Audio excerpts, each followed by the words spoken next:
Hey guys, this is Austin, and today I'm here with Ask Me Episode 4. So if you guys have never seen this before, this is where I answer all kinds of questions from you guys, whether it's on Twitter, Facebook, Google+, or here on YouTube, so let's jump right on in.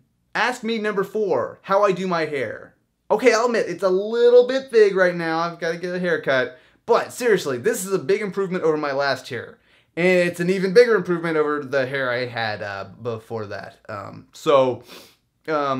Yeah, but I will definitely have Austin's hairstyle tips coming up soon. I'll do an entire video on how I gel. No, I won't.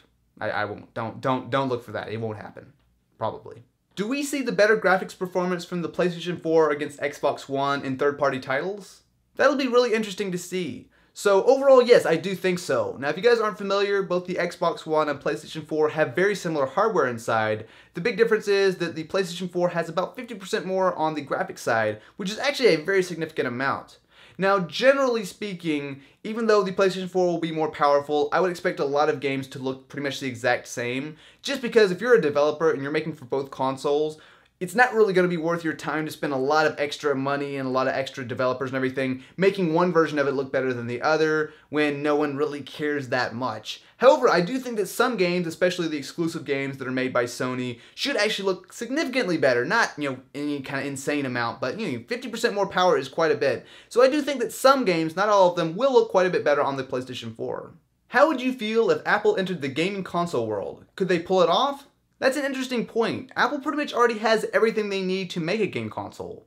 So they have the App Store where there are tons of games already, and I'm sure if they made it simple, they could pretty much port all of these over to any kind of future console they wanted. They have tons of people with iPhones and iPods and iPads. They have the Apple TV, and they have AirPlay so that you can already play games from your iPhone over to your Apple TV, which would then go on the big screen. So they pretty much have all the, the whole recipes already there for making themselves a game console. Now, will they do it? I don't know, but if they wanted to, they definitely could be successful in my opinion. I mean, you make some games with, you can use with your iPhone, kind of like the Wii U where you have multiple screens, and then you use something like AirPlay to stream it over to like a game console. There's definitely a lot of cool stuff that Apple could do if they were interested.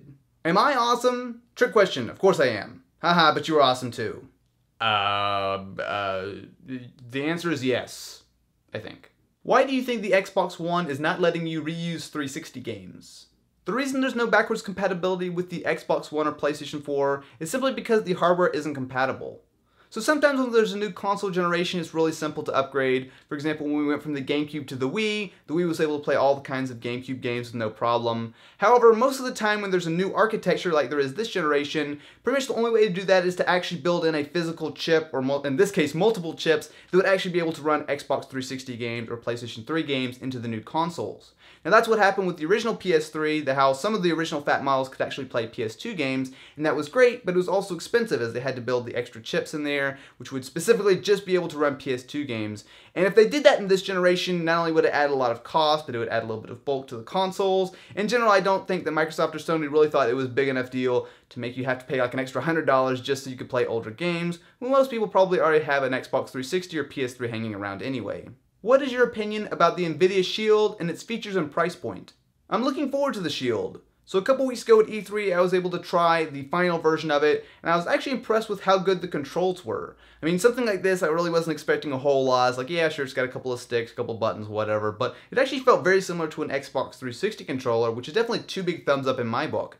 Now, as far as the price, they recently did actually cut the price some. So before it was going to be $350. Now they recently cut it down to $300. I still think $300 is a little bit much, but considering the fact that it is running Android, it does have a nice screen, so you're going to be able to play games and emulators, and you're also going to be able to stream PC games over to it if you have an Nvidia graphics card. I think it'll definitely be an interesting thing, and I definitely can't wait to check it out.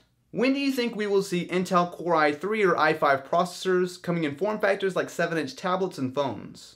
Intel is already working on this. They already have Atom processors in both phones and tablets, which are already really fast. But give them a few more years, and I don't think it'll be any kind of stretch whatsoever to see the same level of performance we have on laptops today be in our phones and tablets.